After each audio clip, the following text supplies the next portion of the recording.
সবকিছু প্রস্তুত ছিল, অপেক্ষা ছিল শুধু শেষ নির্দেশের। কিন্তু ঠিক সেই মুহূর্তেই বদলে গেল সিদ্ধান্ত। ইরানের বিরুদ্ধে বড় ধরনের হামলা থেকে সরে দাঁড়ালেন মার্কিন প্রেসিডেন্ট ট্রাম্প। কিন্তু হঠাৎ কেন মত বদলালেন তিনি? তবে কি ইরানের ভয়েই হার মেনে পিছু হটলেন এবার মার্কিন প্রেসিডেন্ট? যুক্তরাষ্ট্র আপাতত ইরানের বিরুদ্ধে বড় ধরনের সামরিক হামলা চালাবে না বলে জানিয়েছে বিভিন্ন আন্তর্জাতিক সংবাদ মাধ্যম। মার্কিন সংবাদ মাধ্যম নিউ ইয়র্ক টাইমসের প্রতিবেদন থেকে জানা যায়, 24 জুলাই ট্রাম্প তার শীর্ষ উপদেষ্টা ও মন্ত্রিসভার জ্যেষ্ঠ সদস্যদের সঙ্গে বৈঠক করেন। সেই বৈঠকেই বড় হামলার পরিকল্পনা নিয়ে আলোচনা হয়। বৈঠকে কর্মকর্তারা জানিয়েছেন, যুদ্ধ আরও বাড়ালে মধ্যপ্রাচ্যে মোতায়েন থাকা যুক্তরাষ্ট্রের ক্ষেপণাস্ত্র প্রতিরক্ষা ব্যবস্থার মজুদ দ্রুত শেষ হয়ে যাবে।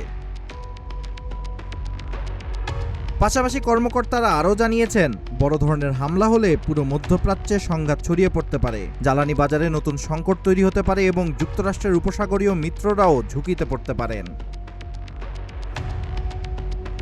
বৈঠকে মার্কিন জয়েন্ট চিফস অফ স্টাফের চেয়ারম্যান জেনারেল ড্যান কেইন ব্যক্তিগতভাবে ট্রাম্পকে সতর্ক করেছেন, বড় আকারের যুদ্ধ আবার শুরু করা সম্ভব হলেও এতে মধ্যপ্রাচ্যে মার্কিন বাহিনীর হাতে থাকা প্রতিরক্ষা ক্ষেপণাস্ত্রের মজুদ বিপজ্জনকভাবে কমে যাবে।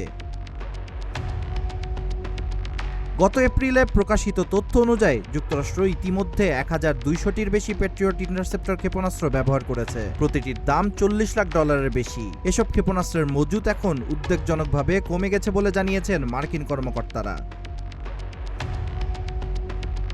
এর আগে ট্রাম্প ইরানে বড় হামলার ইঙ্গিত দিয়েছিলেন।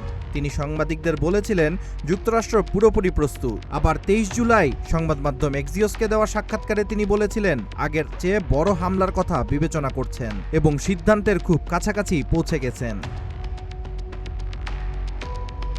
তবে শেষ পর্যন্ত তার উপদেষ্টাদের বেশিরভাগই বড় হামলার বিপক্ষে মত দিয়েছেন। তাদের আশঙ্কা, এতে ইরান আলোচনার টেবিলে ফিরবে না, বরং আরও কঠোর অবস্থান নেবে। একই সঙ্গে ইরানের পাল্টা হামলার ঝুঁকিও বাড়বে। এ অবস্থায় জামাতা জ্যারেড কুশনার সহ ট্রাম্পের কয়েকজন উপদেষ্টা মনে করছেন, দীর্ঘমেয়াদী আলোচনা ও অর্থনৈতিক চাপই হতে পারে কম ঝুঁকির পথ।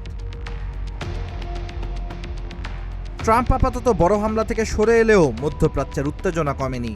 এখন প্রশ্ন, ট্রাম্পের এই কৌশল কি ইরানকে আলোচনায় ফিরিয়ে আনবে নাকি সংঘাত আরও জটিল হবে? Abid Hasan, green TV digital.